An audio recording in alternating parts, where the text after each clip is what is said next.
नून league तो इसमें भी परेशान है कि अल-कादरी केस, सजा मौतली केस जो है वो लग गया अगले हफ्ते, इस पर भी नून लीग परेशान है। तो नून लीग ना असल में मसला क्या होता है, जब आपको पता हो कि आप डिजर्व नहीं करते थे, जब आपको पता हो कि आपको ज़बरदस्ती इस जगह पर बिठाया गया, जब आपको पता हो कि आप 17 सीटर पार्टी थे, जब पीपल्स पार्टी को पता है कि वो 27 सीटर पार्टी है, जब उनको पता है कि उनको अवाम ने मैंडेट नहीं दिया लेकिन उनको बिठा दिया गया, उनको मुसल्लत कर दिया गया, हर वक्त वो खौफ का शिकार रहते हैं कि कहीं हालात बदलने ना लग जाए। और इमरान खान का जो ट्वीट है उसमें सबसे ज़्यादा 3 लोग परेशान हैं। एक ज़ाहिर है मोदी को एक हुआ कि मोदी तो ये आस लगाया बैठा था कि पाकिस्तान अंदरूनी तकसीम का शिकार है, पीटीआई इस निज़ाम के साथ नहीं खड़ी, पीटीआई इदारों के साथ नहीं खड़ी, लेकिन इमरान खान के ट्वीट के बाद एक यकजाती का पैगाम गया तो भारत के लिए धचका था, सरप्राइज था। दूसरा नून लीग के लिए परेशानी है कि यार ये क्या हुआ, इमरान खान ने इतना पॉजिटिव ट्वीट कर दिया और इदारों को पता भी चल गया कि मोदी के ट्वीट्स 40-47 हज़ार रीट्वीट्स हैं और इमरान खान के उर्दू और इंग्लिश का ट्वीट मिला के 36-37 हज़ार, गो के यहाँ पे बंद है, यहाँ पे ट्विटर बंद है। 36-37 हज़ार रीट्वीट्स इमरान खान के हो गए। वो 1.5 अरब का मुल्क है, ये 25 करोड़ का है। और फिर उधर तो उनका तो इशू है, वो तो लाइमलाइट में है, उनके तो रीट्वीट होने थे मोदी के, और उसका पहलगाम वाक़े के बाद पहला ट्वीट था, वो अंडरस्टूड है कि उस वक्त उनकी पूरी कौम के सेंटीमेंट्स थे, वो रीट्वीट होना था। लेकिन इमरान खान का 10 दिन बाद ट्वीट 36 हज़ार रीट्वीट हो रहा है। तो इसमें ये भी परेशानी है, इदारों को नजर आ रहा है कि इस वक्त कौन है जो ग्राउंड के ऊपर जिसकी सपोर्ट है, अवाम ने मैंडेट किसको दिया, नैरेटिव कौन पाकिस्तान के लिए बना सकता है, इंटरनेशनली आवाज़ किसकी है। तो नून लीग परेशान है। तीसरा आप देख रहे हैं, मैं नाम नहीं लेना चाहता उन साथियों के जो बेचारे इरेलीवेंट हो गए हैं, जो इमरान खान और इस्टेब्लिशमेंट की लड़ाई की वजह से जिनको टीवी चैनलों पे नौकरी दिलवाई गई है, जिनको सोशल मीडिया के ऊपर जो डिजिटल प्लेटफॉर्म्स हैं वहाँ पर उनको नौकरियाँ दिलवाई गई हैं। एक एक बंदे को 3-3 नौकरियाँ मिली हुई हैं, एक एक बंदे को। और अब पहले इनको 2-2, 3-3 नौकरियां मिली हुई थी, किसी को पीटीवी में रखवाया हुआ है तो किसी को प्राइवेट चैनल्स पर रखवाया हुआ है, साथ उनको डिजिटल मीडिया के 2-2 जगहों पे उनको नौकरियां मिली हुई हैं। और साथ अब सारे वो अपने जाती भी प्रोजेक्ट्स ले रहे हैं, कोई 1 करोड़ का प्रोजेक्ट ले रहा है तो कोई 2 करोड़ का प्रोजेक्ट ले रहा है, किसी के लिए पॉडकास्ट के सेटअप लग रहे हैं तो किसी को किस नाम पे पैसा मिल रहा है।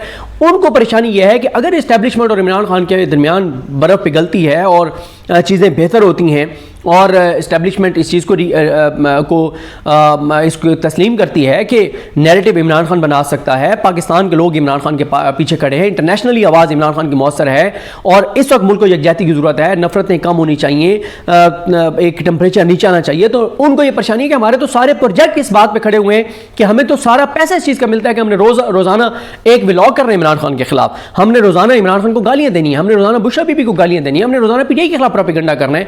गो के मैं कभी कभी ये कहता हूं, इस्टेब्लिशमेंट अगर सिर्फ एक रिसर्च कर ले कि कितने लोग उन्होंने 9 मई के बाद या रिजीम चेंज के बाद उन्होंने कितने लोगों को हायर किया, कितने 100 लोगों को हायर किया, कितने उन्होंने डिजिटल मीडिया के सेटअप्स बनाए, कितने उन्होंने प्रोजेक्ट शुरू किए, कितने हज़ार व्लॉग्स हुए, कितने लाख ट्वीट्स हुए, लाखों में ट्वीट्स हुए इमरान खान के खिलाफ। तो क्या इमरान खान की पॉपुलैरिटी कम हुई है या बढ़ी है?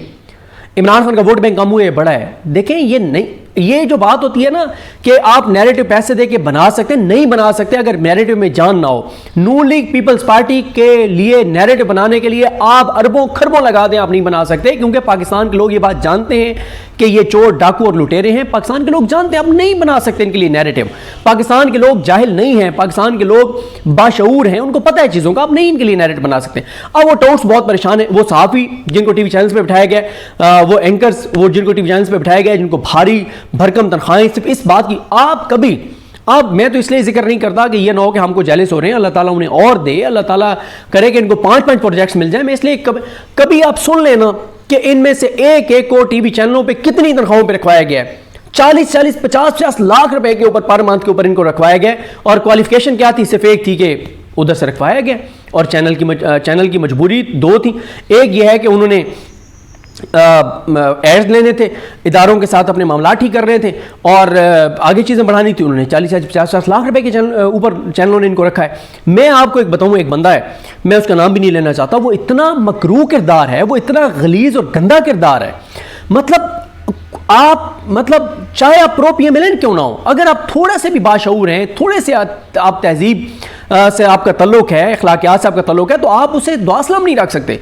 उसको 3 जगहों पे नौकरी दिलवाई हुई है। अब एक प्राइवेट चैनल पे वो बैठा हुआ है। मैंने उस प्राइवेट चैनल वालों से, वहाँ हमारे एक दोस्त होते हैं, मैंने कहा यार को खुदा का खौफ करो, मतलब ठीक है तुम प्रो PMLN बंदे रखो, प्रो एस्टेब्लिशमेंट बंदे रखो, प्रो PMLN प्रो एस्टेब्लिशमेंट बहुत सेंसिबल बंदे मौजूद हैं, बड़े ज़बरदस्त और अच्छे लोग मौजूद हैं, ठीक है उनका अपना एक पॉइंट ऑफ व्यू है, अगर वो समझते हैं कि उनको वहाँ से पैसा मिल रहा है और उन्होंने पैसा कमाना है, ठीक है वो प्रो एस्टेब्लिशमेंट है, प्रो PMLN है, या कोई अगर दिल से प्रो एस्टेब्लिशमेंट मौजूदा जो निज़ाम है उसमें है, प्रो PMLN है, उसको वो ठीक है। ऐसे दर्जनों लोग मौजूद हैं, तो इसको क्यों बिठाए हुए? उन्होंने कहा जी सिर्फ मरियम नवाज से मामला ठीक करने के लिए उसको जो है वो चैनल हमारे ने रखा हुआ है कि किसी तरह से मरियम नवाज से हमारे जो मामलात हैं वो ठीक हो जाएं और हमें ऐड भी मिल जाए और हमारे कुछ पंजाब में कुछ काम है तो वो हो जाएं। मतलब आप अंदाज़ा लगाएं ना, इसलिए तो अब वो ये ऐसे सारे जो मकरूह किरदार हैं वो बहुत परेशान नजर आते हैं। हालांकि देखें इमरान खान के ट्वीट के बाद मेरा नहीं ख्याल कि आपने मेरे को व्लॉग्स में एक बार भी मेरे व्लॉग में सुना होगा कि मैंने कहा हो कि बहुत ज़्यादा अटैक किया हो कि नून लीग में कि नवाज शरीफ क्यों खामोश है, मरीम क्यों खामोश है, फ़लाँ क्यों खामोश है, ख्वाजा आसिफ ने ये बयान दे दिया इंटरनेशनल मीडिया पे, फ़लाने ने ये बयान दिया। मैंने इस पर बात नहीं की। मैं दिली तौर पर ये समझता हूँ कि ये जो मौजूदा टाइम है ये यकजहती का टाइम है, लोगों को नफरतें कम करने का टाइम है, आगे बढ़ने का टाइम है, पाकिस्तान को आगे ले जाने का टाइम है। इस वक्त जो भारत और पाकिस्तान की कशीदगी, और मैं क्योंकि इंटरनेट उनका मीडिया देख रहा हूँ, उनके सेंसिबल लोगों को भी सुन रहा हूँ, तो मुझे अंदाज़ा है कि चीज़ें बहुत टेंस हैं।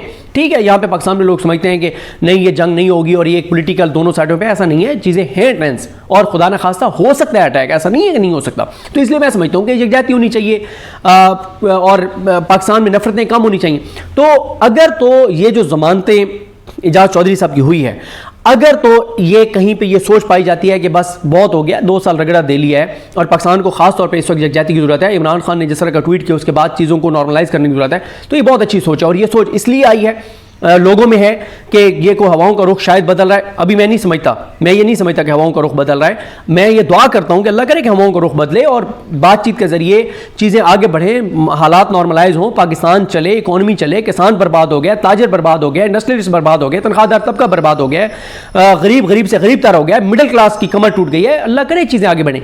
तो ये बात इसलिए शुरू हुई क्योंकि एजाज चौधरी साहब को जमानत देने वाले बेंच की सरबराही जो है वो नईम अख्तर अफगान साहब के पास ही। अच्छा, मेरा एक और पॉइंट ऑफ व्यू है जो मैंने शहर इक़्तिदार में रसूल साहब के साथ दिया है, वो मेरा पॉइंट ऑफ व्यू है क्योंकि इस बेंच में इश्तियाक इब्राहिम साहब और हाशिम काकर साहब बैठे थे। अगर नईम अख्तर अफगान साहब बेल ना भी देते तो वो दो दे देते तो 2-1 से हो जाता, तो ये भी बड़ा मसला हो जाता। तो लिहाजा ये बात चल रही है और अल्लाह करे पाकिस्तान की अदालतें जो हैं वो कोई पाकिस्तान पर रहम करे, कोई आज़ादाना फैसले दें जिससे लोगों की कोई अदालतों पर एतमाद बनना शुरू हो। अब तो बिल्कुल ख़त्म हो गया और इतना ख़त्म हो गया कि पंजाब में एक दिन में 5 कत्ल हुए, 2 गुजरांवाले की एक अदालत में हुए, 3 मियांवाली में हुए, हालांकि केस भी चल रहा था। तो 5 कत्ल एक दिन में पंजाब में क्यों हुए? लोग कानून हाथ में ले रहे हैं, लोग इस वक्त केसेस दायर नहीं कर रहे अदालतों में, लोगों का अदालतों पर एतमाद ज़ीरो हो गया। इस एतमाद को बनाने की ज़रूरत है पाकिस्तान की खातिर। पाकिस्तान की अदालतों पर लोगों का एतमाद नहीं होगा, लोग कानून हाथ में लेंगे और पाकिस्तान इसका मुतहम्मिल नहीं हो सकता। तो ये कुछ चीज़ें थी। बहरहाल मैं नाम शुरू में नहीं ले सका, मियां अली इशफाक साहब और मुइज़ तारिक साहब ये इनके केसेस लड़े थे एजाज चौधरी साहब के, और अब एजाज चौधरी साहब की जो बेल की का फैसला है इसकी बुनियाद पर अब चांसेस हैं कि डॉक्टर यास्मीन राशिद साहब हों, उमर सरफराज चीमा साहब हों, शाह महमूद कुरैशी साहब हों, मियां महमूद रशीद साहब हों, उनकी भी ज़मानतें इंशाल्लाह हो जाएंगी। और साथ ही आगे अभी मिलिट्री कोर्ट का फैसला भी आने वाला है, वो भी अब देखें ना, उसके ऊपर भी बात ये हो रही है कि फैसला कहीं और नहीं हो पा रहा कि हमने क्या फैसला देना है, इसलिए अमीनुद्दीन खान साहब जो है वो डिले कर रहे हैं। ये जब अदालतों के बारे में परसेप्शन होगी तो कौन अदालतों का रुख करेगा?